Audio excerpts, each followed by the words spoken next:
Okay, we are recording. Okay, meeting called to order at 6:30 and we are recording. Chair's remarks, congratulations to our election winners, Jennifer for re-election and Elton to new member of the board. Welcome aboard. Congratulations. Thank you, guys. Thank you. Any other, Congratulations. Welcome. any other commissioners' remarks? I have one, and it's really a question. I don't really know how to go about figuring this out, but I'm wondering at what point might we consider returning to in-person meetings and how that transition might happen and timing, and if we have any information on that. So I actually chatted with Phil about this about a month or two ago. My recommendation was going to be that we stay on Zoom at least through the July meeting, and then by September we consider it, depending on what's going on in the world. Even though all the staff and many of you may be vaccinated, there's no saying how much of the public is vaccinated. And so I think that gives everybody more time to get through. The federal government and CDC has kind of said July is a good month. So I think if we stay remote for the next 2 meetings, and then come August, we can evaluate whether we want to bring the September meeting back to in person. So that would be my recommendation. And I concurred with that. Pete, question on that is, and this might be something to ask legal, if we were to come back in person, could we require public to be on Zoom, or due to the fact that we're in person, that it has to be open? I'm not sure, but we can ask that question. Yeah, that's what I was figuring, that there's issues that we're going to deal with. To me, the biggest is that, we can know everybody in the room's vaccinated, but we can't control the public. And part of me is feeling like it also could be a limiting factor for a member of the public that isn't vaccinated that wanted to come. So I know at least for, the distribution of vaccines, they're saying by the end of July, everybody should at least have had an opportunity. So that's why I felt that, if we do the June and July meetings that way, we're okay. And if people haven't had it by August or into September, we can evaluate the risks and decide how we want to structure it. Also, I thought with summer vacation season, it may make it easier for people to schedule their vacations. So I don't know how the rest of the board follow about that, but that was going to be my recommendation anyway. So. Well, I guess my only question is whether everybody in this call feels comfortable with coming back in September, or if anyone has any significant reservations with that at this point. At this point, I would not. Mm-hmm. I would not either.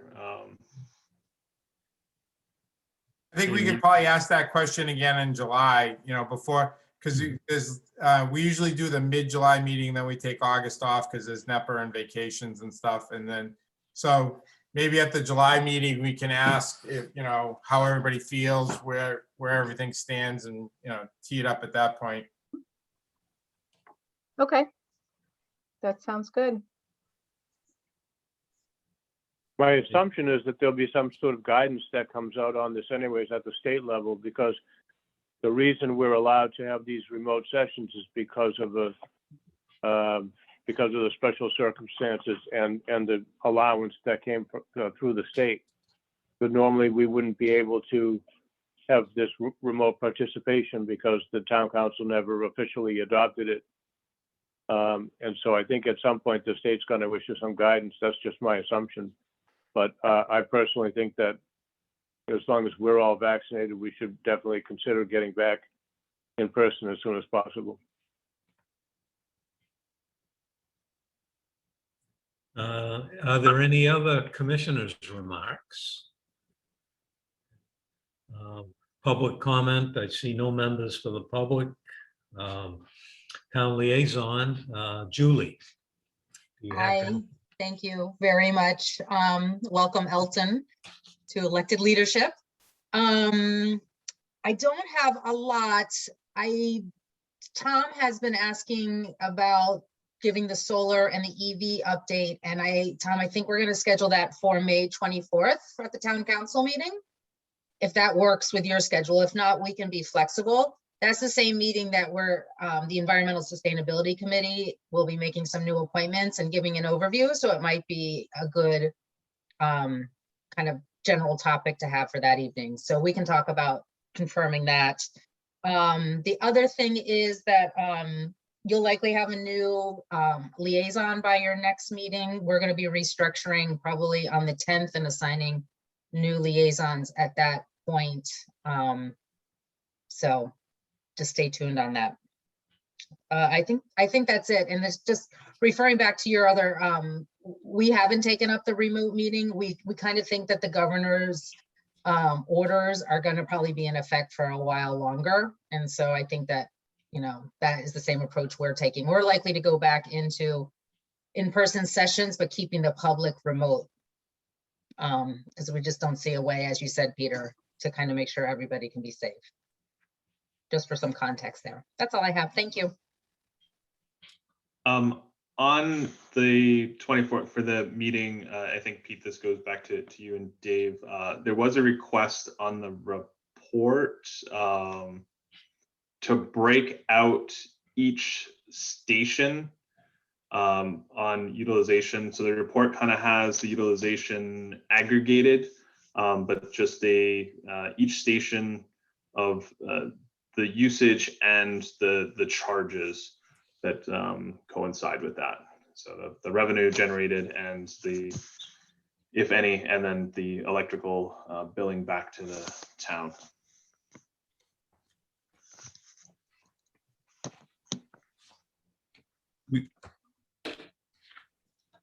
Isn't that at the top of the dashboard? Yeah, we showed that, I thought, Tom, on the. Yeah, I think it's more on a month to month issue. So that is monthly. So that's done Yeah, so monthly. monthly. So there was if I remember correctly, the larger report just had the aggregate in that, and so the data behind it isn't available in that report. And it was actually a member of the public that asked me about it because they read the report. So you're talking about the online report, or? Yeah, so the online report, the one that you guys did in conjunction with MWEC. That's so. Let me bring that up. I guess I'm missing it. So the individual charging stations, Tom? Yeah, so it was asked. Individual charging stations, we don't get that information from MWEC? No, I know, yes, I knew that. The person had looked at the report and said that the stations seemed to be all aggregated together. I was looking for more details per station charging. So the last report I issued was a summary just based on the year, so we could understand where everything was for the entire year, how the town was doing collectively, not necessarily individual stations. We break it out monthly by stations, but when I did the end of year, shall we say, that the year summary, that was to summarize just where the town was in relation to if they were breaking even on what they were paying us for electrical, electricity. That was kind of what the ask was to in the report to break out the monthlies per station. Because I did mention that it was in our board books as well. You could go and aggregate all those numbers yourself. But he had asked that be put in the report. Okay.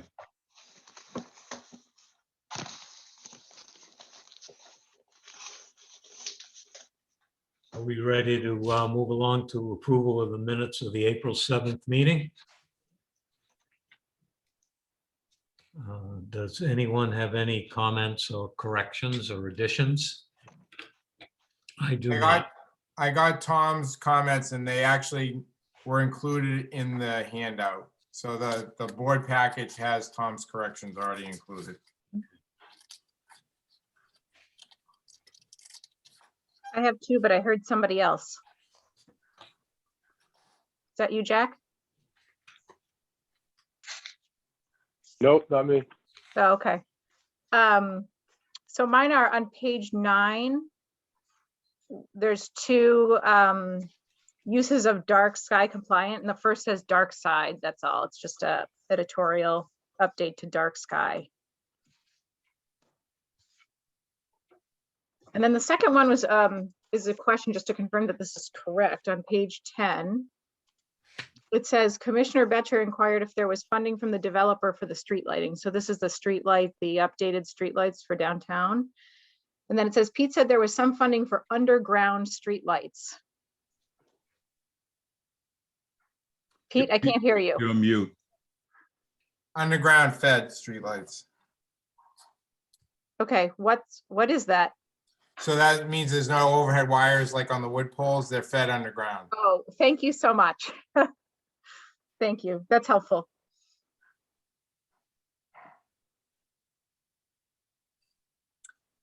And we've been working with the town on what style they want.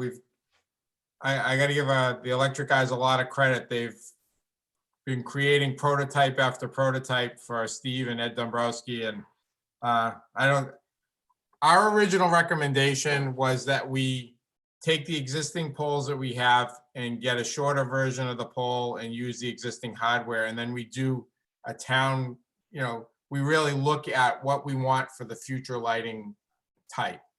And I know, and there are a few people at the town that are like, well, we just want the fluted ones. Well, once you ask for the fluted ones, you have these questions and you have those questions.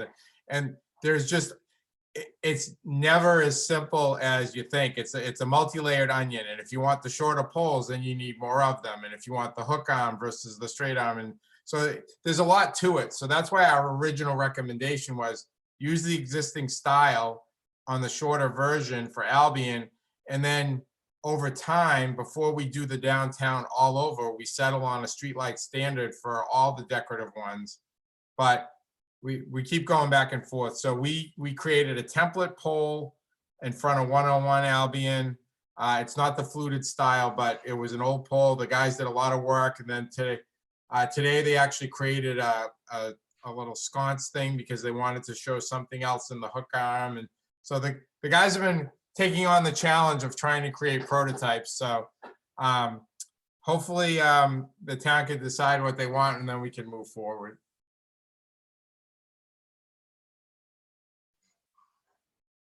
All right, hearing no other updates to the minutes, I'll make the motion to approve the minutes of the April 7th meeting. I'll second. Roll call vote. Commissioner Betcher, Aye. Commissioner Corsi, aye. Commissioner Calais, Aye. Commissioner Prifty. Absentee. Yeah, you were not part of it. Commissioner Washall. Aye. So that would be unanimous 4-0. Approved. So Sylvia, we'll just record Elton as abstaining for that. Yes.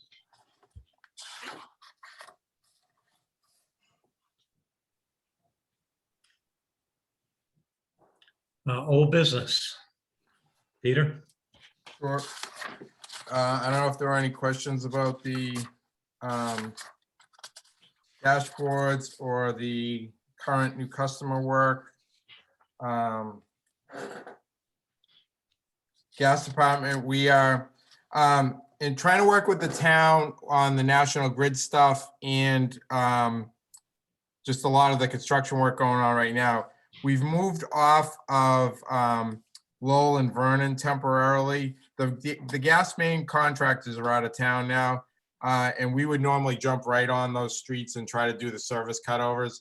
But we have some other work we're going to do on Grafton and a couple other streets before, which keeps us off the beaten path and requires less police details to enable the town work and the National Grid work to proceed. So we'll get back to this a little bit later in the summer. After the police have asked that they're pretty busy for the month of May with a combination of filling details and training. So we're gonna stay off of Lowell and Vernon and Cedar and Emerson until after like June 15th. And we have some other work on Grafton that we're doing. That work has grown a little bit. We were planning to replace about 300 feet. We're doing about 600 now because the pipe we were going to tie into was old and corroded too. So we just decided to complete that work. So that's a kind of a change in priority. We're doing a little bit more work on Grafton at this point. Let's see what else. Oh, in terms of electric, one of the things that has changed is we had another failure. So at the end of the 4 kV conversion project, there'll be 2 circuits downtown, circuit 3 and circuit 4. And we kind of went through all of it at our January presentation with Vinny and Paul Redmond. All of circuit 3 is brand new cable, and circuit 4 was only partially brand new cable. From basically close to our old office back to Wakefield Ave was old cable. And we had a failure on that old cable last year. And then this year, we just had another failure on that cable in a different location.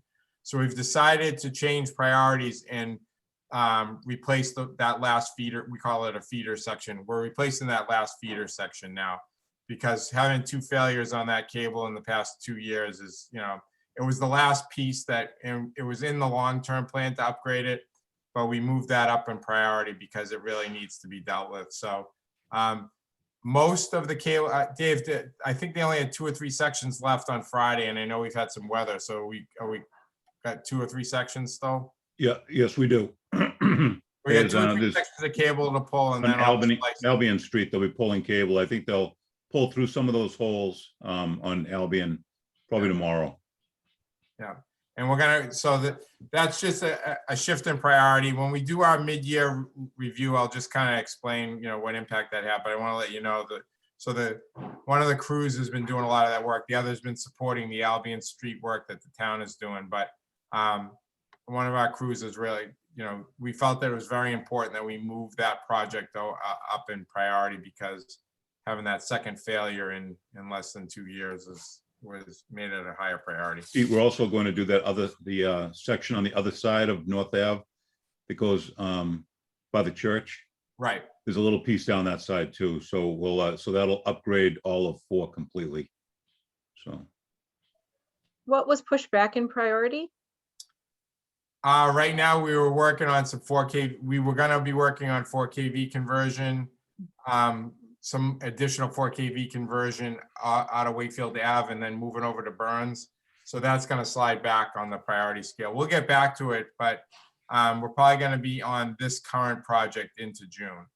So we're going to shift some priority for a couple of months, but from a reliability perspective, this is the right thing to do. Yeah.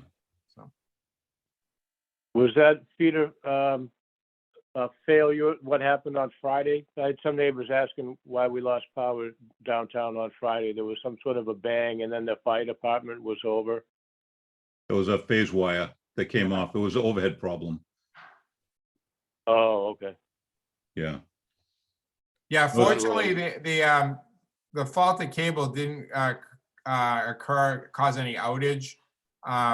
We had actually switched some stuff around, and when we were trying to return switch, we found the faulted cable. So it really that incident didn't cause outage, fortunately. But again, having 2 failed sections in less than 2 years is cause to just finish that project.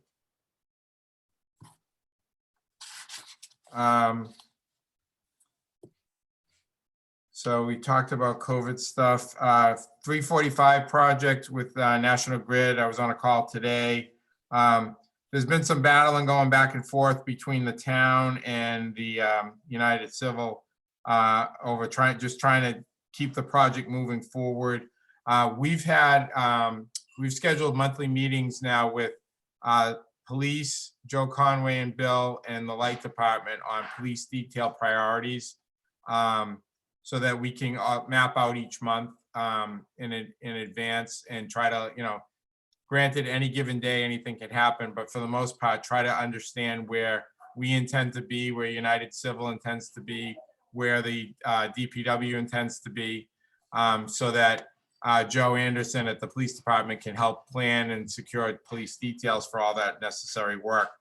So we're still kind of, working through all that. The whole idea is really, at the end of the day, National Grid's gonna be here until they're done. And the more we keep pushing them off and kicking them down the road, the longer this project's gonna take. And we really just need to help facilitate getting that work done so we can get them out of here. So as I said before, we've moved some work. We're gonna work on Grafton for the rest of this month to help that prioritization of details, because we need fewer details on Grafton than we would if we were working on Vernon and Lowell or Cedar and Emerson as more major cut-through streets. That helps the overall cause, and that's that's the kind of thing that's come out of these meetings that we've set up on a monthly basis with police and DPW.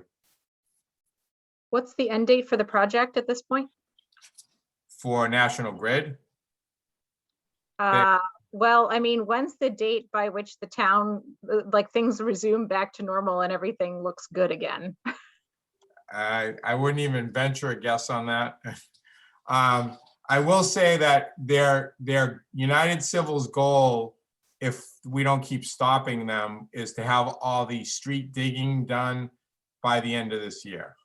And every time we push them off and kick them down the road, it just pushes that date further out. So they're really motivated to try to get their civil work done as soon as possible. So today we had a productive meeting with them in terms of identifying areas and work times and work zones. In terms of it being completely done, I honestly don't see paving for another 1.5 to 2 years. I mean, it's really gonna, unless we really let them finish and get cable pulled and get out of here, we're not going to be able to get that paving work done. And I believe that they've decided that the town's going to handle the paving in exchange for money rather than have National Grid do the work. So it'll kind of fall on the DPW for that piece of it to finally tie a neat bow on it.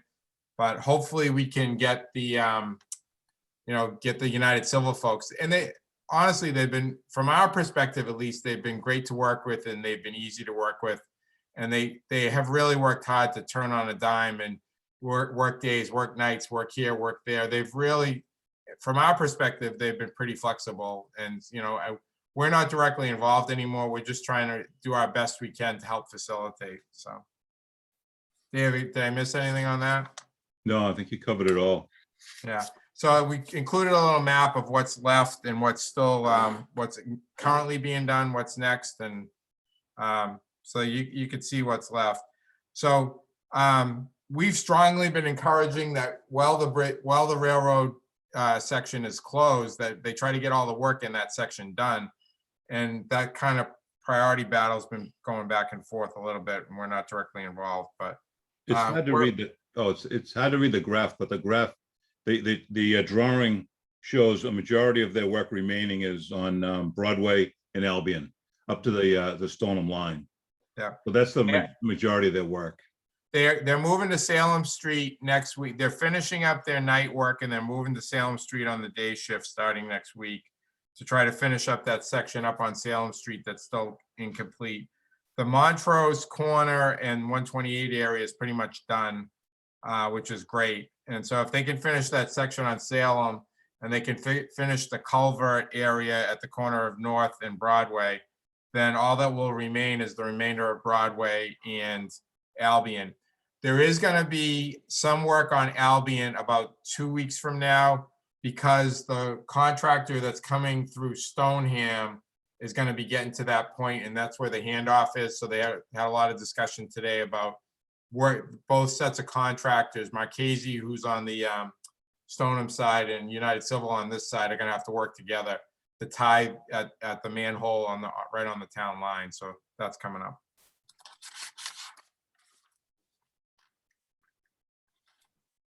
And are they doing paving all at once, or will they, for example, pave like Montrose is a bit of a mess? Will they pave that as soon as they're out of that area?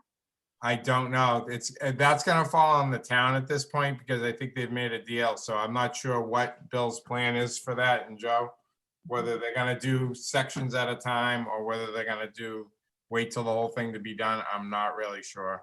Okay.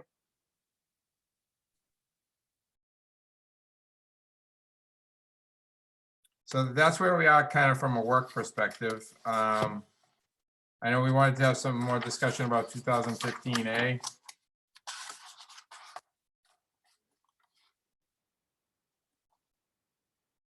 Yeah. Yes. Jen, would you like to, you requested this be on the agenda. Would you like to cover your testimony first? Sure. Well, I just wanted to have the opportunity to give an overview on the hearing. So I participated, Julie participated, and actually there was one other person from Wakefield, a resident who participated. This was last Monday. So there was a public comment period at the beginning, and I think 23 people gave comment. I think something like that. Julie, feel free to jump in. I will say for the public comment session, all of that comment was in opposition to the plant. The comment ranged actually in terms of the topics from environmental to public health to economic to technology, and then also covered process as well. So there was a number of different comments, types of comments that the DPU heard, and then they did go into evidentiary hearing after that. So I guess I wanted to just give a quick overview, allow Julie to give a quick overview of her testimony, and then I'll give a quick overview of mine, and then I wanted to go into some discussion after that. And I noticed, Pete, you supplied some information in the board book. Did you plan to walk through that? Sure. Or was it just an FYI, or how do you want to treat that? It depends on how the discussion goes. Okay. Julie, do you want to start with yours? Or, hold up here. So, yeah, I don't have much to add to what Jen said. I guess I counted about 22, including Representative Kearns, who represents the Danvers and part of Peabody, was the first speaker. So I do think there's some legislative concern around this. So really my testimony focused on process. And just to be clear, I spoke as a private citizen, not as a town councilor or a liaison to the light department, though I did mention those positions, and obviously they inform my testimony, as does my 3 decades of professional work in the energy industry. So essentially, I guess I'll just read it so you guys can, or have you already all read it? I don't want to take more time. What do you think, Jen? Well, has everyone read the testimony, or would you like her to read it directly? I did include Jen's, Julie's, and the other citizens' written testimony in the board package.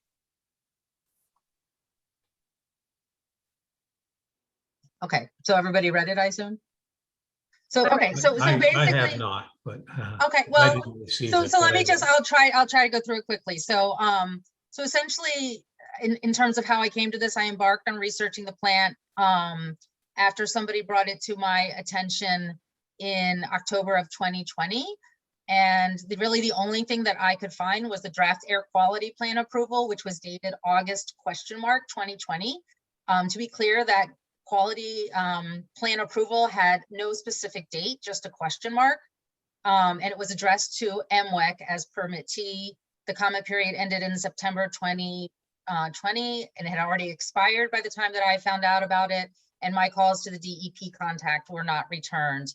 I embarked on researching the plant and found no central resource, and frankly, not much at all in the public record Despite the fact that the plant is proposed by a nonprofit public corporation and political subdivision of the Commonwealth of Massachusetts with 2 board members appointed by the governor, MWEC had no information at that time on its website except references to redacted executive session minutes. Similarly, participating MLPs, those that in fact do publicly publish their minutes, and to be clear, not all do, and thank you for Wakefield for doing so.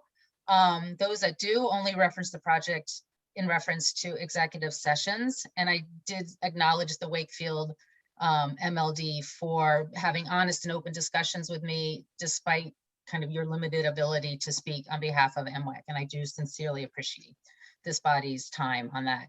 So the Peabody Power Plant is proposed to be built on land owned by the city of Peabody, in which the Peabody Municipal Light Plant already operates a 68 megawatt fossil generating plant. As the majority participant and plant host, and possibly a permittee, because I think there's some ownership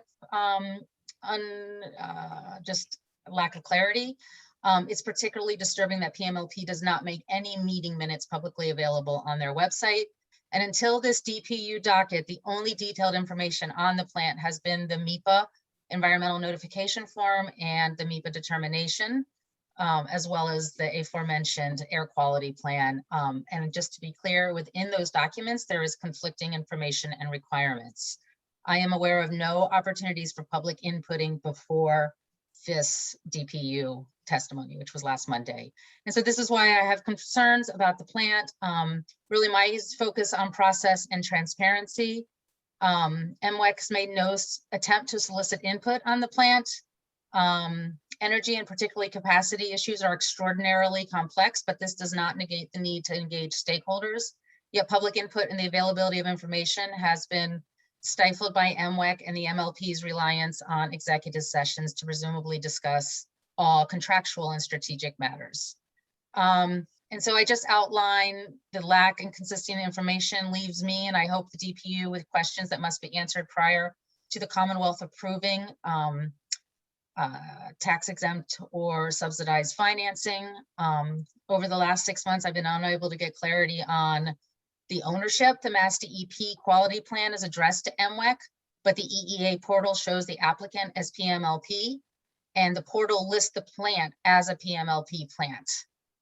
This is confounding because the plan itself states that the city of Peabody owns the plant, but PMLP controls the existing generation assets. And while both PMLP and MWEC are public entities, neither MWEC or PMLP has a statutory power or authority to dictate decisions regarding the others. So basically it's just very confusing as to who the ownership is. And then I have a question there that reinforces that.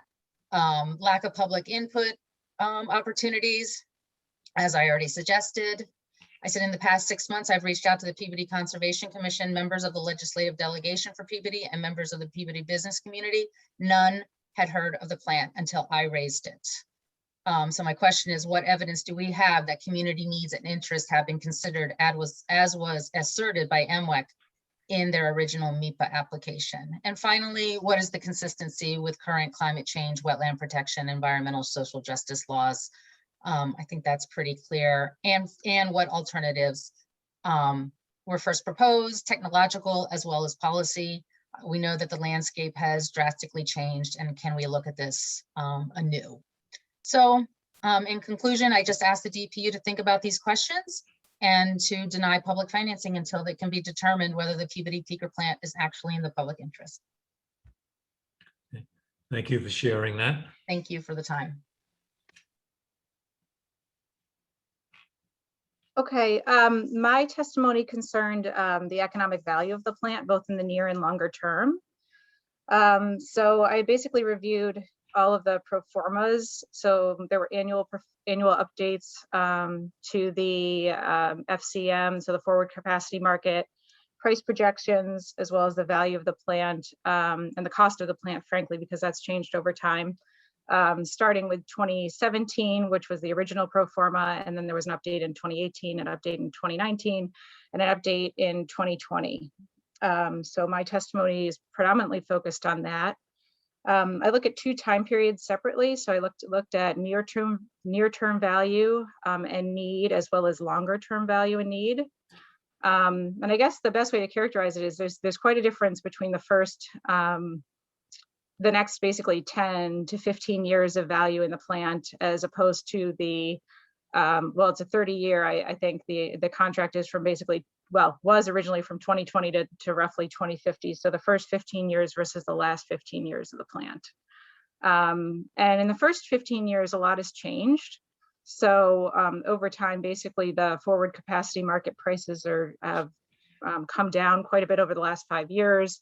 They're projected to be low for a while. And basically the outcome of that is that the cost to build and operate the plant is going to be higher than forward capacity market prices for a decade, potentially longer. That's the current projection. And each thing that I hear, at least in my role in industry, is that every time I hear an update that it could be even lower, it could be lower for longer. So there's a lot of supply out there. Loads have dropped for a number of different reasons. So there's excess supply, and demand is lower. So basically, as a result, prices are low. There's ample supply in that we don't really need new capacity resources at this time or for a while. And that's really what the market is telling us. My concern over the longer term in the last 15 years is one of uncertainty. So right now in the capacity market, we have a situation where there are not many renewables playing in the capacity market. The current FCA 15, which is the most recent capacity auction, 600 megawatts of batteries cleared at a pretty low price that was absolutely not anticipated at all for another 5 years or more. So batteries are coming in strong right now. Renewables are anticipated to come in strong. So offshore wind is not even in here. Solar is really not in here. And the anticipated prices for some of these resources are going to potentially be low and lower than the cost to build and operate this plant. So I'm a bit concerned that over the long term, there will be cleaner options, and plenty of them, that will basically prevent the plant from running.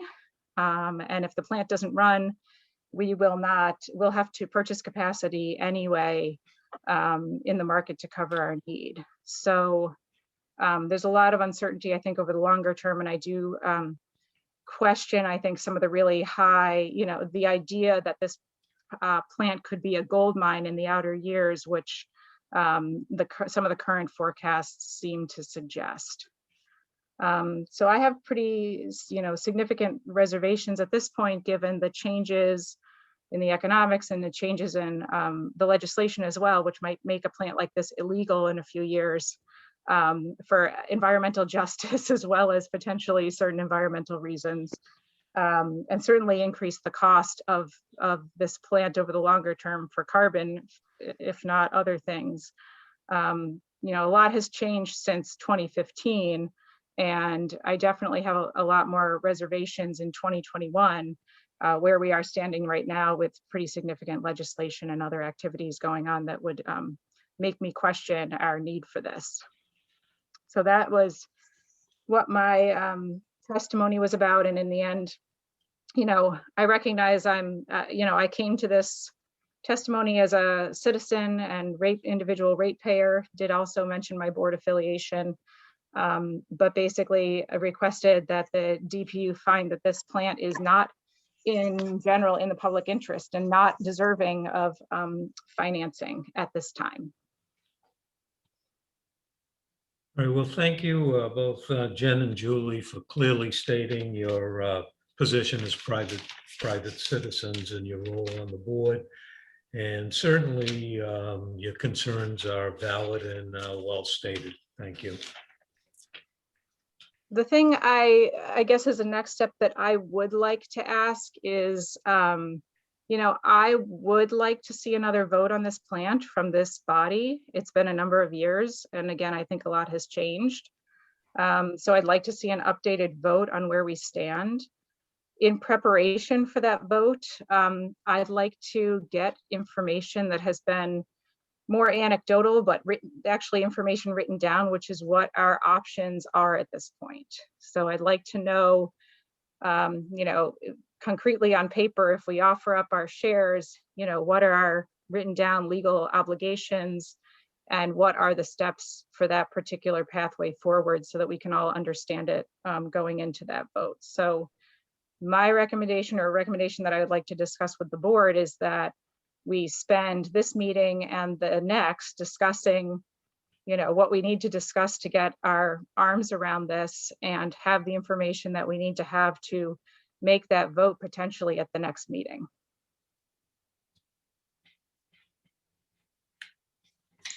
Well, I'm not sure about having that by the next meeting.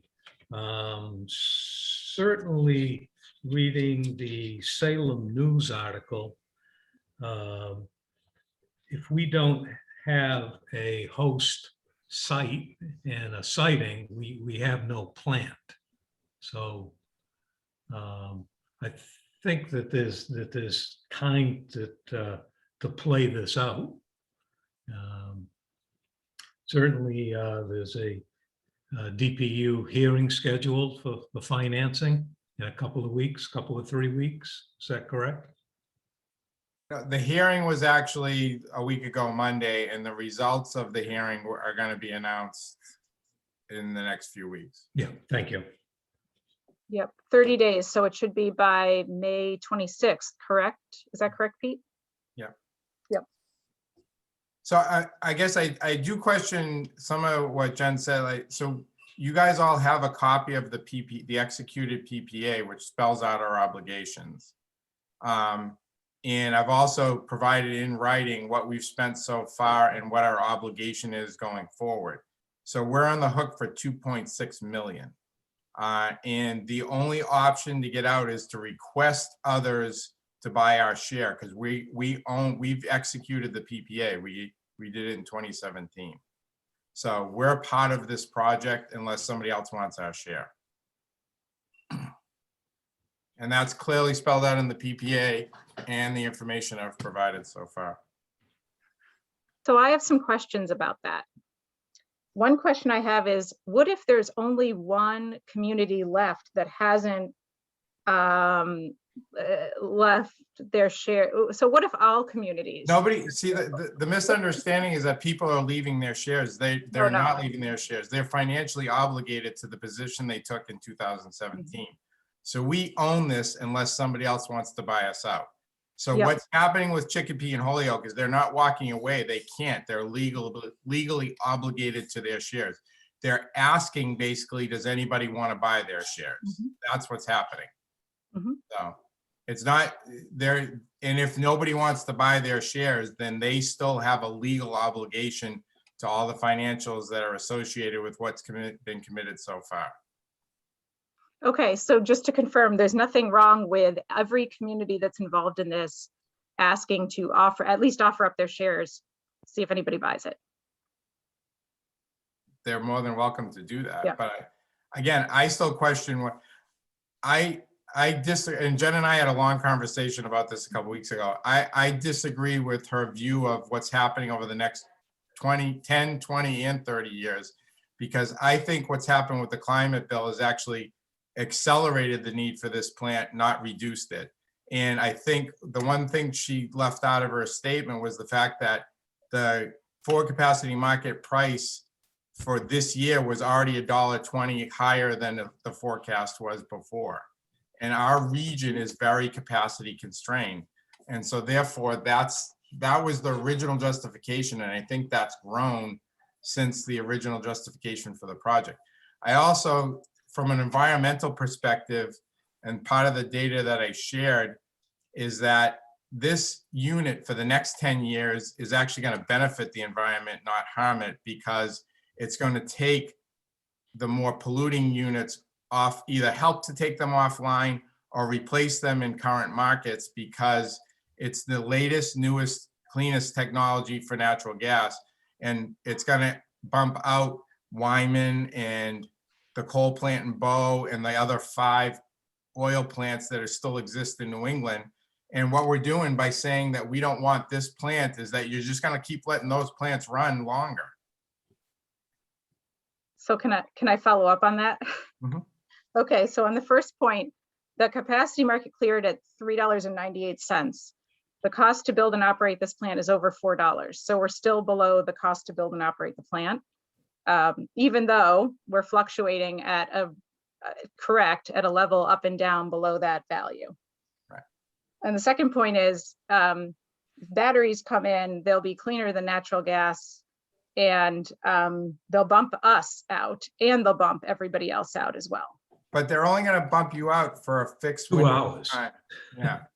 They're gonna, That's they have, But you only need 2 hours to clear, that's the eligibility requirement to play in this market is 2 hours. it's the eligibility requirement, but it doesn't meet, to play in the market, correct, but in terms of meeting, Dave, can you call up the slide that we were talking about?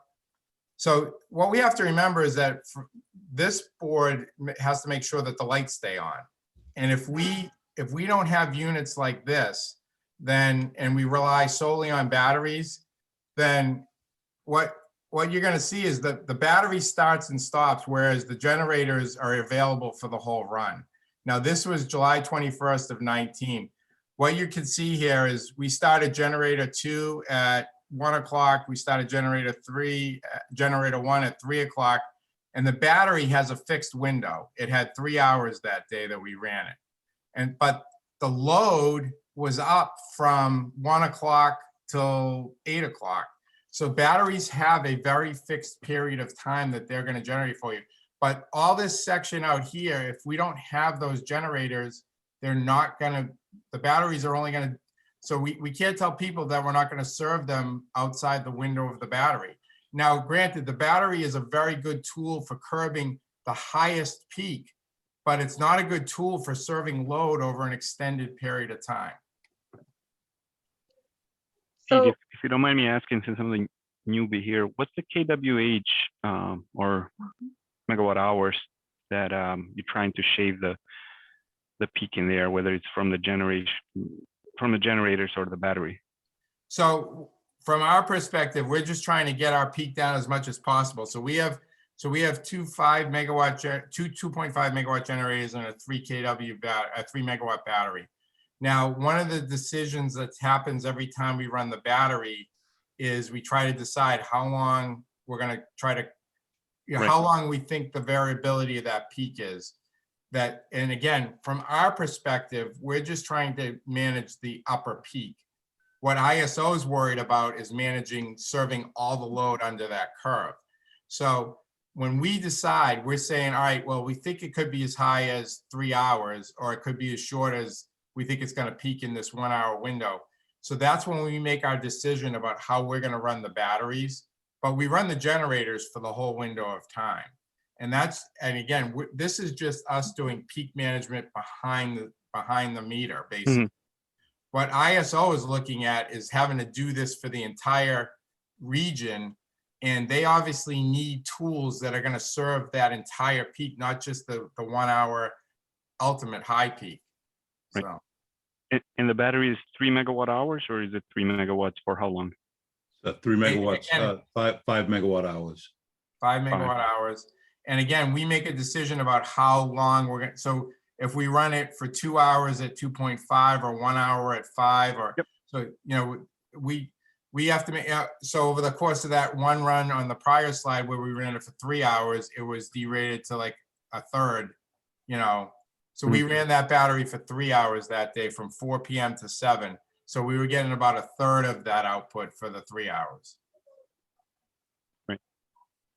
And Jen, if you don't mind me asking, on those projections for the forward capacity, were they taking into account any of the climate or the clean energy bill that the governor signed, where heat electrification is going to be huge over the next few years, an increase in EV, that all that load needs to be served from somewhere in the system? I do not have the answer to that question. I will say when the projections that I was looking at were developed, it was November 2020, so that bill had not been signed yet. Right. Okay. Pete, do you know how, I don't know how much electrification, what the load increase was in those particular projections. I don't think they had any aggressive load increase for in their forecast. They were being very conservative.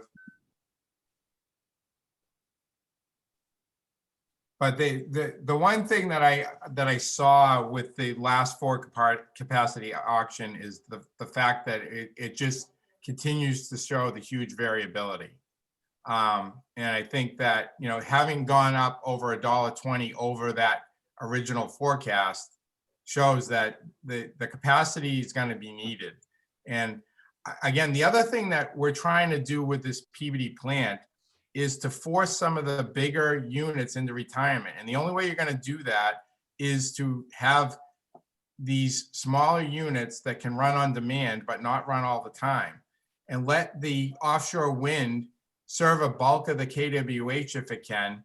But when you need the peak demand shaving, that's what these units are designed for. And if we don't build smaller units like this, then the ISO is going to be forced to keep units like Bow and Wyman online even longer, because again, they own the obligation for the reliability for the entire region. And they're not going to let that, you know, be jeopardized because, you know, we're making a statement about the fossil fuel itself. They need to make sure the lights stay on.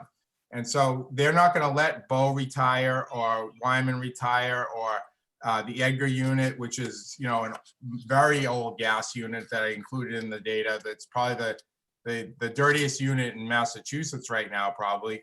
That gas-fired unit was built over 20 years ago. So, you know, those units are not going to be able to be allowed to retire until there's replacement for them. And offshore wind is going to get a capacity value, but it's going to be a limited, you know, comparison to their nameplate data. So if there's a 600 megawatt unit out there, it's going to get assigned a capacity value of something, you know, less than half of that. And then the other thing we have to remember is in the weather extremes like Texas saw, we need to have units that are able to run. Now, we're built up here to sustain the winters a little bit better than Texas was, but what I've keep sharing on the offshore wind is that our situation is going to be, if we get up to 20 or 25% reliance on offshore wind, which is great, what happens when a nor'easter comes through or a hurricane comes through and we have to shut that entire offshore wind plant down? Where are we getting our supply from? Because these things can't overspeed, so they get shut down in those situations. If it's winds in excess of 55 or 60 miles an hour, those units get shut down. Now, maybe the technology will bring that up to 65, but there's still going to be limitations on wind turbines that will at some point shut them off in extreme weather. And so we're going to be in a similar situation, not for the same reason, but we're still, as we increase our reliance on wind and solar, when we have bad weather, those items are not there for us. So I think this is a great conversation because it's really important for me to figure out what Wakefield is responsible for doing and what we're not responsible for doing on behalf of our ratepayers. And one thing I feel mixed about, to be honest, is whether Wakefield ratepayers should be responsible for closing or retiring some of these old plants that are not in our jurisdiction. I have to be clear, in talking with people in the industry, it is absolute mystery why some of these plants are still running and how the economics are still working for them. So they're on the edge as it is, and I don't think it will be too long before they retire anyway. I don't see any purpose. Well, they can't retire until there's capacity to replace them. The ISO is just simply not going to, they'll move them to reliability must-run contracts because they're going to be needed. So that's why Mystic was held on for an extra 4 years, because it's needed in the region.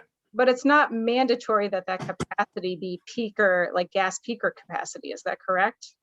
No, but it does have to be capacity and capacity that you can rely on.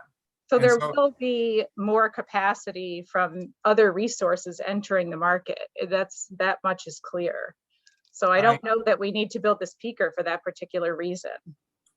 Okay. I really, really disagree. And I'm concerned about the reliability of the region. And I don't think that any capacity value that we get from the offshore wind or onshore wind or solar can be relied on in the same way that a natural gas peaker can be relied on.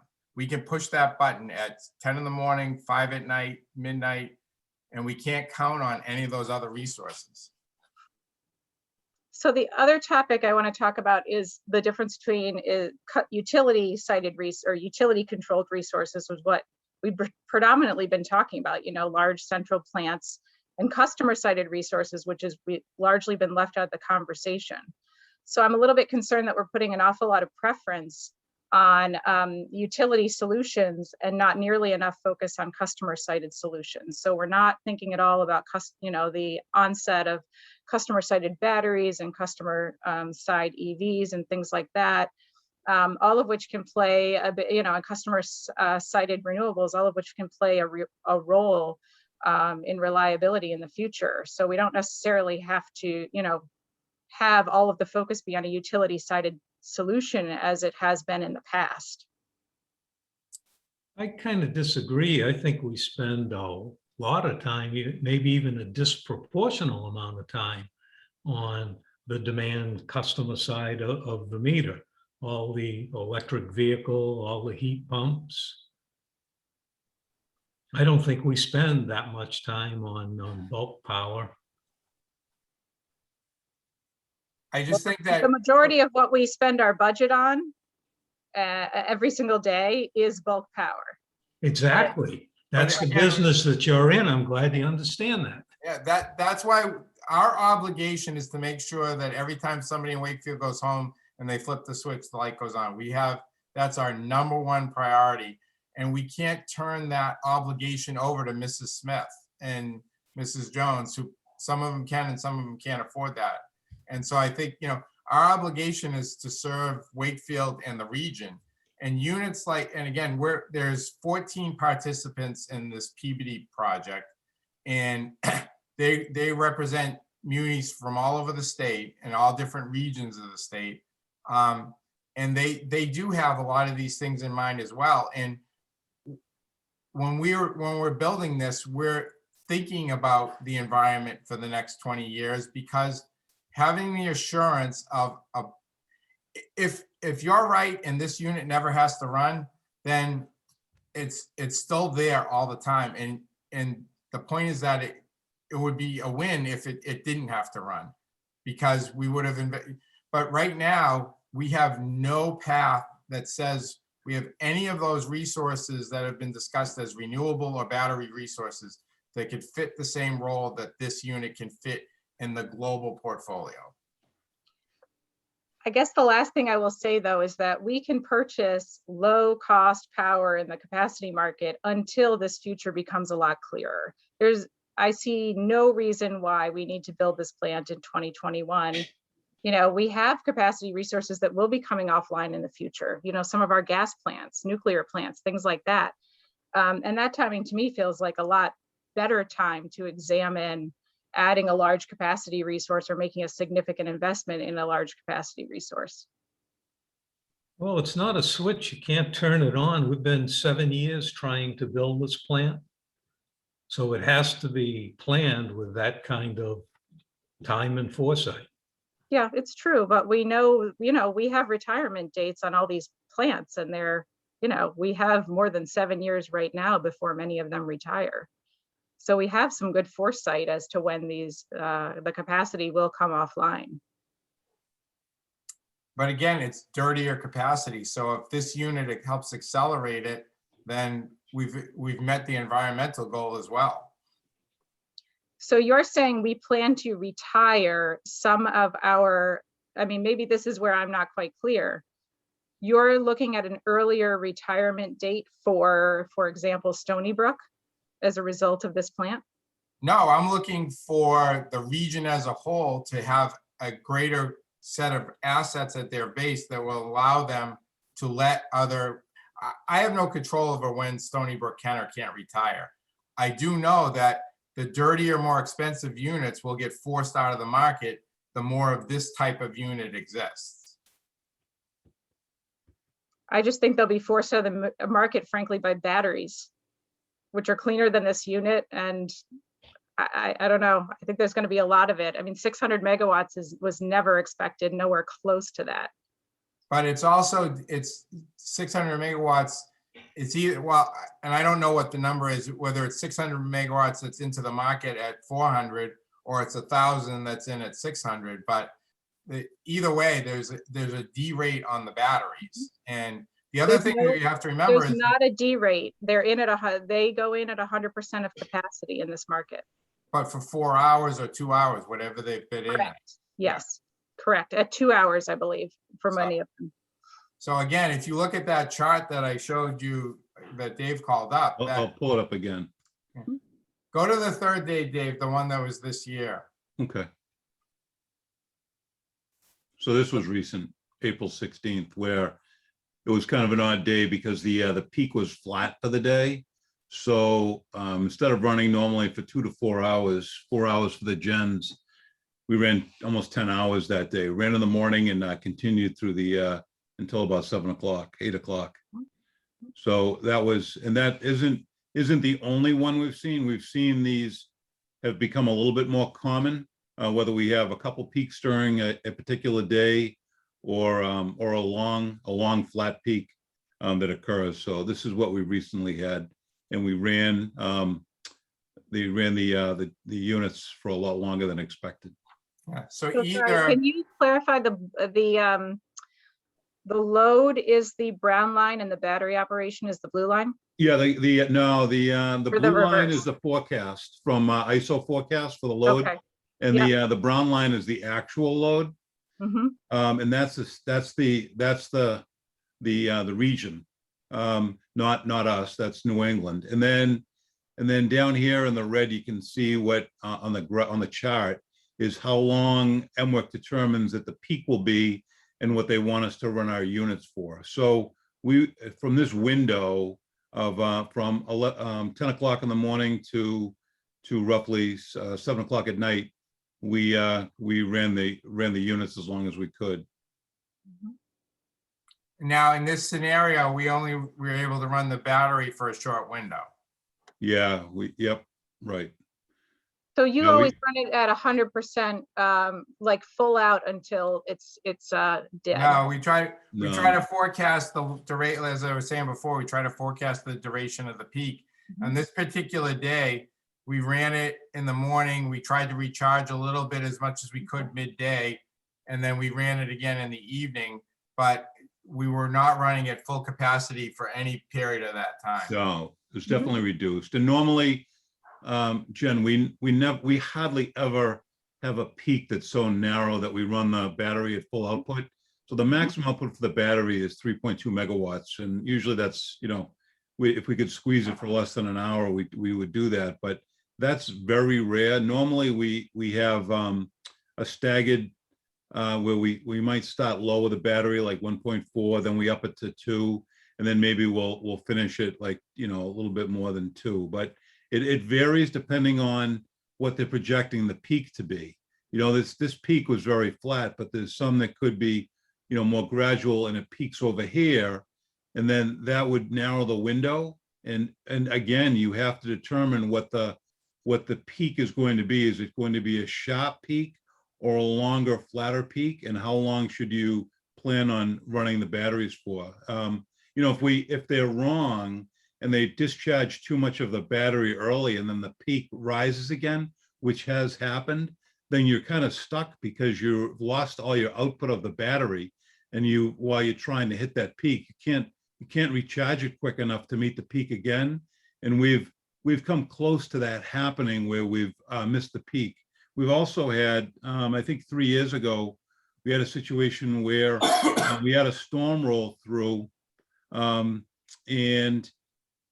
I forget the exact situation, but we had a system peak early in the morning, and it was difficult to get everything aligned to get it discharged in time. So Dave, what happened on that particular day, it was actually, it was the day that we were all up at, in New Hampshire at the NEPA conference. And what happened was it was projected to be the peak. We started the generators around noon that day, and we were trying to hit the evening window for the batteries. And what happened is about 10 minutes of 5, a thunderstorm came through and clipped the peak right off. And so we never actually yeah. ran the batteries that day because we were still anticipating it to be a later, maximum peak, and the Yeah. battery never contributed. The generators ran all the way through, but the battery never actually got started because the 5 o'clock thunderstorm took them out.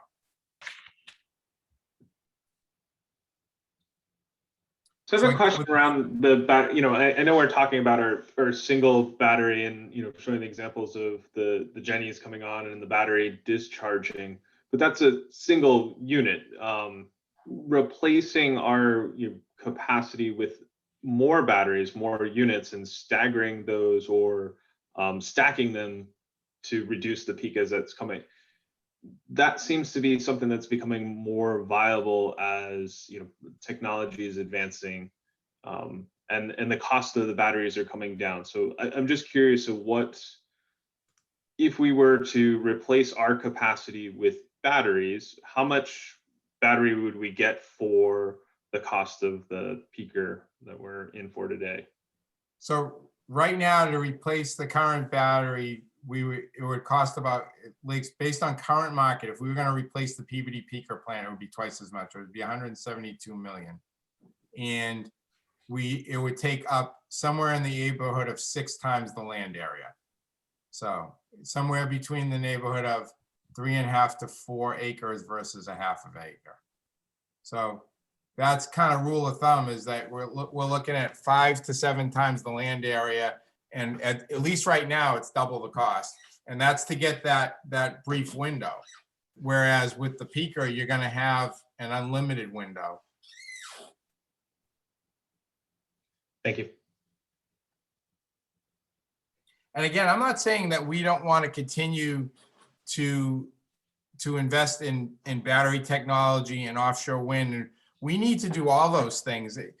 One of the things that I keep stressing as I talk about this is the fact that years ago, we would be talking about the next Mystic Unit 7's, 700 megawatt power plant. And when Mystic 7 was getting ready to retire, who's going to build the next baseload unit? We don't talk like that anymore. It's all much smaller pieces. It's 60 megawatts in PVD, and it's about 3 megawatt battery in Wakefield, and it's 100 megawatt. 100 K, 100 megawatt unit somewhere in Western Mass, and it's all these smaller pieces. It's the solar, 2020A in Ludlow, and it's going to be an accumulation of many smaller pieces. It's not going to be Plymouth and Mystic and New Boston and Salem Harbor anymore. It's going to be a long list of smaller resources. But that list of resources needs to be diverse. And if it's not diverse, the lights are going to go out. We need to know that if we're just going to rely on solar and wind, we're kidding ourselves, because they're not going to be available in the winter or the summer, depending on which resource you're talking about. And we're going to be in a situation where we're going to be worrying about the lights going off. And so again, without little pieces like this mixed in, we're definitely going to be in a place where we're going to have the lights go out like Texas. Just to be clear, we don't have to build anything. We can buy, all of our remaining capacity from the market, and the lights will still not go out. For the short term. Right. But again, Jen, I think it's a misnomer to make the economic argument, because then we never ever would have built Berkshire Wind, because Berkshire Wind is 3.3 cents higher than market. So well, it's the reverse, actually. So, the renewables are, in the shorter term, you're right, higher cost, but over the longer term, lower cost. The issue but with isn't this that the same thing we just said about the forward capacity market? No, yeah, this is the reverse, where a large long-term fossil fuel resource in an environment where a large long-term fossil fuel resource is like potentially the riskiest investment in the next 30 years you could possibly make. That's what I think. I'm not seeing how it's the reverse, but because right now, we invested in that, and we're continuing to invest in those renewable resources. But in the long term, yes, hopefully those come into market, but that's just as unknown as the other way around, so. I mean, I think that 2040 to 2050 is very unknown for gas. I mean, very unknown. And that's a lot of the value proposition of this plant is reliant upon the economics in that time period. Economics that we are very, you know, I would say extremely uncertain. So I do think it's the reverse, whereas with renewables, you know, the value is, you know, more stable over time and more, you know, there's some certainty there. And here, you know, I think it's the opposite, where there's a lot of uncertainty and lack of clarity as to what natural gas looks like in the 2040 to 2050 range. So I think, you know, I think Pete, you said it correctly before. Like, I think this comes down to what price premium you're willing to pay. And for me, the price premium for this particular resource is, in my opinion, is very high and potentially higher than I think Wakefield should bear and should choose to bear. But, you know, you're saying you feel like that price premium is worth it, right? For you, you have a different risk profile, right? You have a different, you know, opinion. And for you, the price premium is appropriate. So that's really what it comes down to is, you know, cost and risk. And everyone's gonna have a different, right, perspective on that. Agreed. So we'll put the item on the June agenda, and we'll see what the DPW says or doesn't say on May 26th.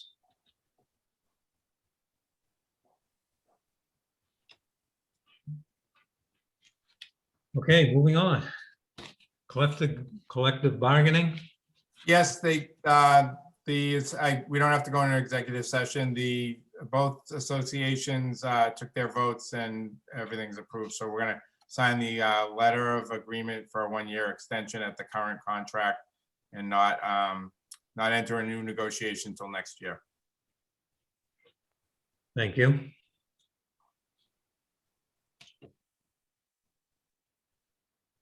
New business. Peter?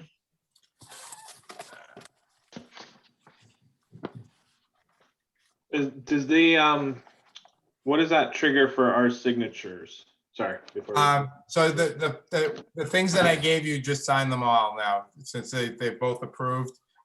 So I gave you a 1-page sheet for the employee association, one for the supervisors, and we'll talk about the annual report in a minute.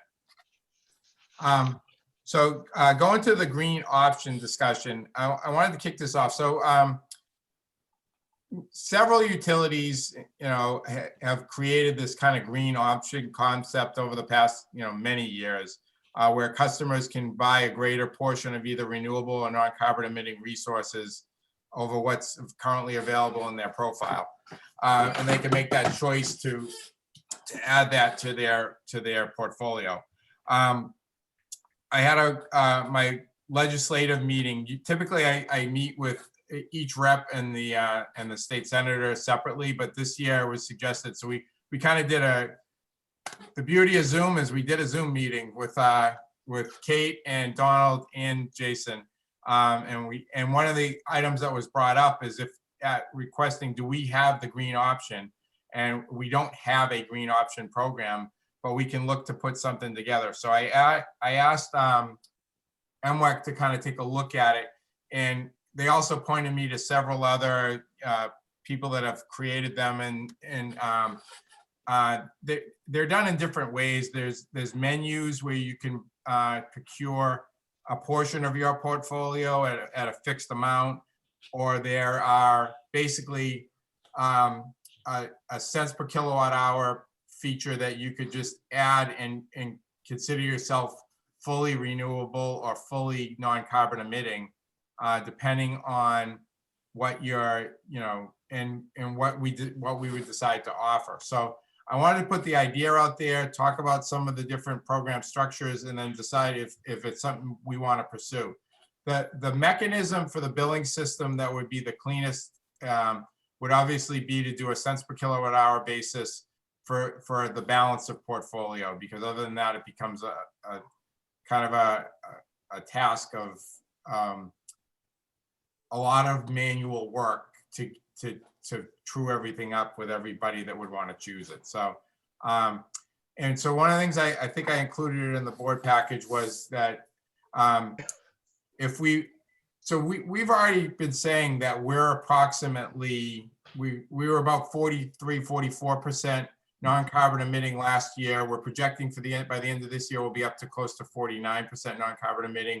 And I believe we're about 10% renewable by the end of the year. So depending on how we want to talk about this to the customers and how we want to promote it, if a customer wanted to make their entire supply non-carbon emitting, it would be the equivalent of approximately 2.213 cents of a premium on top of their current bill. And we would do it on a kilowatt hour basis. Or again, if you wanted to do it 100% renewable, and again, that's based on what the percentage of our current portfolio is in both those categories. So we could offer that to customers. They could opt in, they could opt out. What we would do, and what virtually everybody's doing, is they would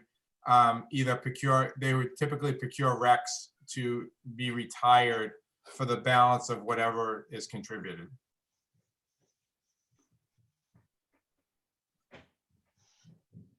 How does this work with the community solar program that we talked about, where customers would effectively pay additional to build renewables in Wakefield, like build a solar project in Wakefield? Is this So they would be buying into that project for whatever we determine as the piece that they want to buy.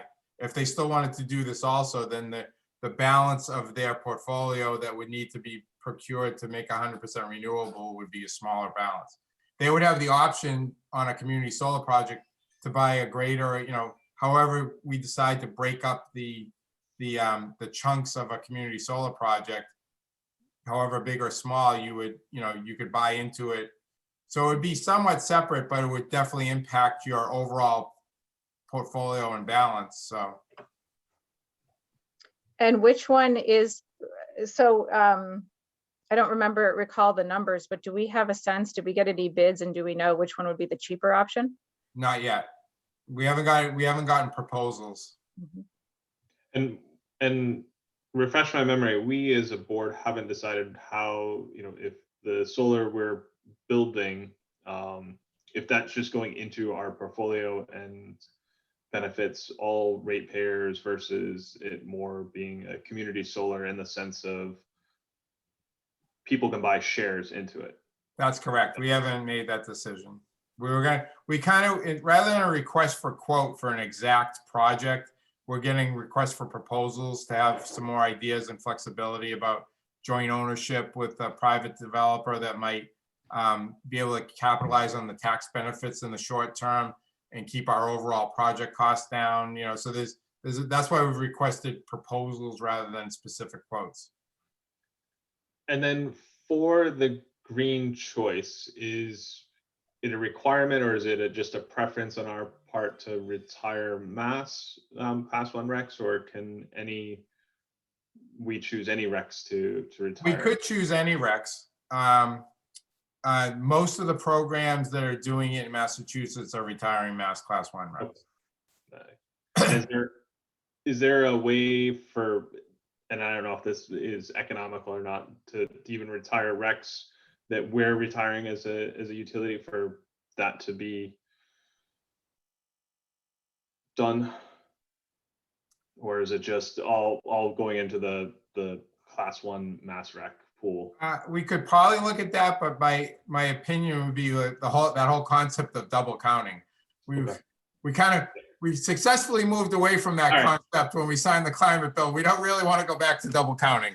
It wasn't necessarily double counting, but just more paying for those, the kind of the shop local. So, we know that we're get even more hyper local than just retiring mass RECs. Like they're retiring Wakefield RECs, the RECs that are generated in Wakefield.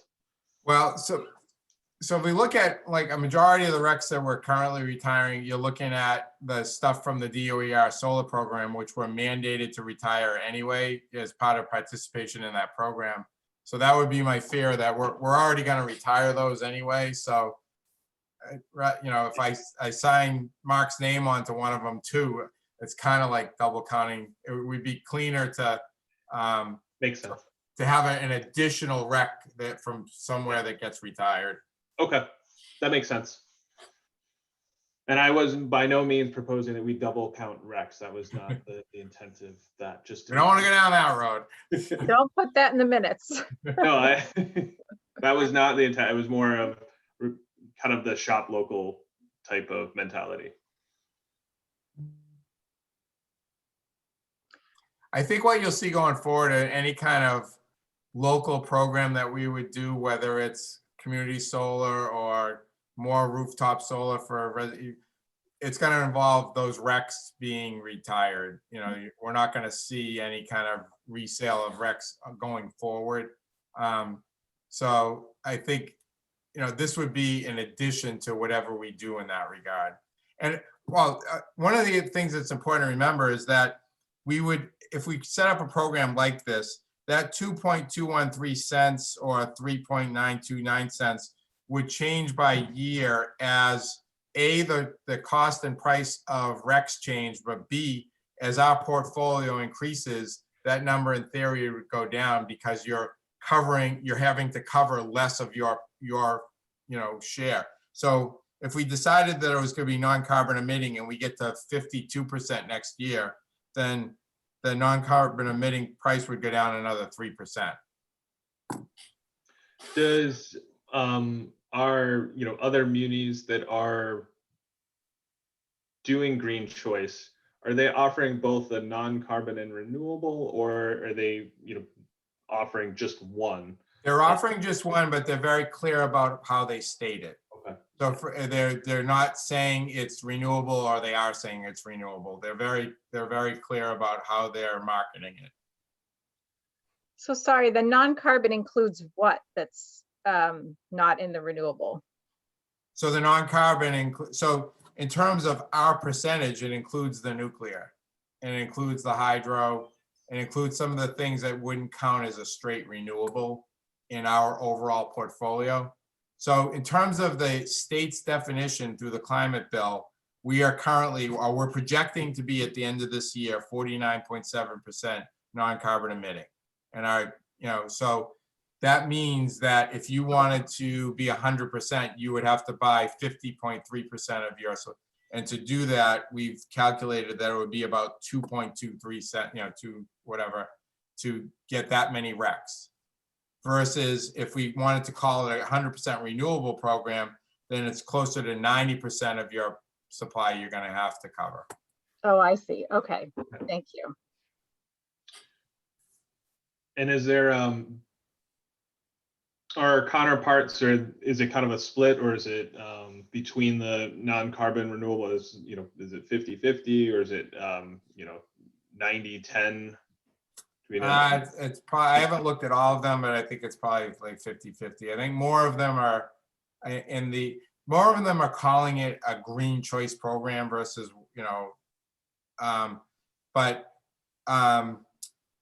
so Middleborough is one it's more on the non-carbon side, and they've set their number at about 3 cents. So we would actually be a little bit cheaper than them. And they really offer the option to basically buy the rest of your power supply and be non-carbon emitting, and they've priced it about 3 cents. We think it should be about 2.2 cents. Will that rate fluctuate over time? I think what our recommendation would be is that we would reset it annually. We would look at it each year based on our projected non-carbon emitting or renewable, percentage, and what we're projecting the costs for the RECs would be, and then we would set the rate for the year. So two-part question. First part, is there any upfront costs for us to set this up and offer this, even if we have 0 customers that take us up on it? And second is, do you have any data around, typical uptake from customer base? And I know, different munis might have a different type of customer base. Mansfield has about 20, Taunton has about 100, Reading has about 90, Middleborough, she said, I think she had it in the 20s somewhere. All of them have, well, Reading's been around the longest. It's been probably 15 years in Reading. And when it first came online, it jumped way up till about 300, and then it dwindled down to about 90 or 100. So it varies in uptake, but it's not a huge number. It's, in the 20 to 100 range. I don't think anybody has thousands. Okay. And is there, and you might have answered, I missed it. Is there a cost for us to set this up? It'll be a limited amount of work internally to modify the billing system a little bit to accommodate. It depends on how complicated we're going to make it. If we take my recommendation, it's a relatively simple step. If we decide to make it more complicated, it becomes more complicated for the billing system. And there may be things that we couldn't do, I don't know, but I think the simpler we keep it, at least at the outset, the less cost will be involved in setting it up. Pete, help me understand, how would the mechanics work of this? So let's say we implemented this and, right off the bat, we get 20 customers signing up, and maybe 6 months down the road, there's 50 customers on this rate. Then after we've collected the money for a period of time, then we go out and buy RECs, or do we buy the RECs in advance and then we pay back the rate pay? We would track the KWH in the dollars, and then at the end of the year, we would buy the appropriate amount of RECs and retire them. So we wouldn't do it prescriptively, because the other thing that's important about a program like this is that you're not locking people in for, the recommended is when you sign up for a year, but you want to be careful because people are still allowed to move out of town and all that. So at the end of the day, you want to run it for a period of time and then total up what you've collected by people that have opted in on both the KWH and dollar basis, and then buy the RECs that are appropriate.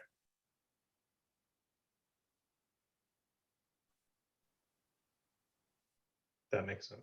Does that go into, I'm assuming that goes into some sort of just, holding accounts? Probably more of a question for Mark. Yeah. Yep. It'll go into a wash account, and then at the end of the year, or at the end of the measurement period, we'll wash it out and purchase the RECs with it. Yep. Okay. Well, if I signed up, I would certainly want capital costs to accrue on that too. If I'm starting to pay now, you're not buying the REC for me for another year. That's how we envision. That's how we envision it, Jack. All right.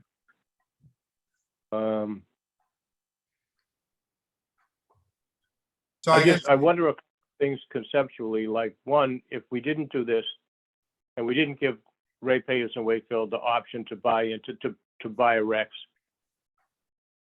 how many RECs are sitting out there without buyers? I mean, the RECs are being bought by somebody, right? Yeah, I mean, that's why it's a market price. It goes up and down based on supply and demand. So, right. So all we're doing is we're just driving up the price of the RECs. No, you're paying someone to build it for you because you don't want to put it in your own backyard because it's more expensive to do so. So you're paying for somebody to put it like in the middle of nowhere in Maine because that's cheaper to do than to throw it in Wakefield. in Jackman, Maine, maybe. Yeah. Right. Exactly.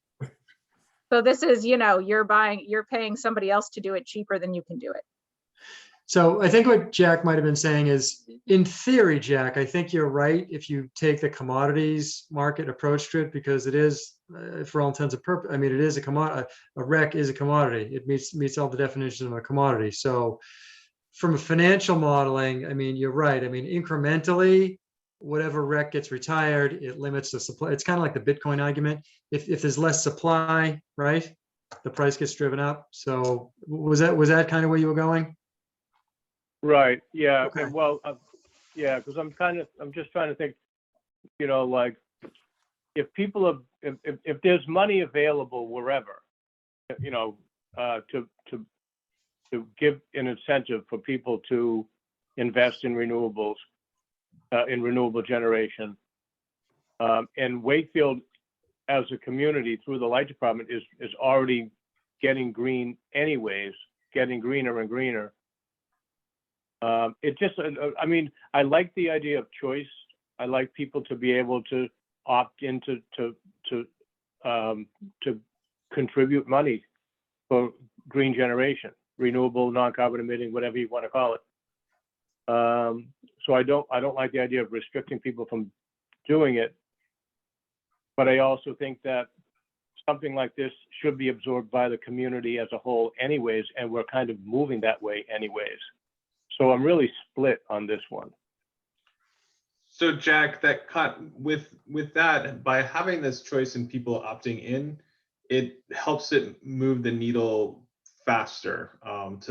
To Mark's point on the commodity, if more people are buying the commodity, that generates more developers to build, you know, the renewable plants, whether that be solar, wind, hydro, whatever those are. To Jen's point, it's being built somewhere. You know, and I like the idea of choice, because not everybody has the ability to build renewables, whether, you know, on their house or even as a community. We in Wakefield are potentially limited. Like, we can't put necessarily a wind turbine here now while we build them out west, and we're part owners of all of that as the municipal. I think it helps move the needle faster and giving folks that choice to do that. I do know there are folks here that have asked me about that, so I do think that there will be, you know, an uptick of it. And that, Okay, so oh, go ahead. So that means that also in theory, hypothetically, right? If we implemented this, and if Wakefield ever were to get to, you know, 100% renewable, you know, plus some backup that we I think need, you know, in fossil backup, that we could still offer this kind of a thing anyways, because it's not just to get Wakefield renewable, it's to incentivize renewable development all through the region.